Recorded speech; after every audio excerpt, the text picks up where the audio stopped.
For today's video, I'll show you how to send yourself a snap on Snapchat.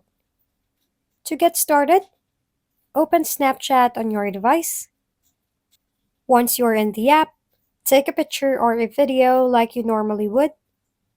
Then tap the blue send button in the bottom right corner. Next, type your own name in the search bar at the top of the screen and select yourself from the list of contacts. Finally, tap the blue send arrow to send the snap to yourself.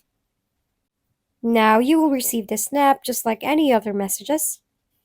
Simply tap on it to view your snap, and that's it. You've successfully sent yourself a snap on Snapchat. Thank you for watching. We hope this video helped you figure things out. If we've been helpful, kindly give us a thumbs up, and don't forget to hit the subscribe and bell button for more contents.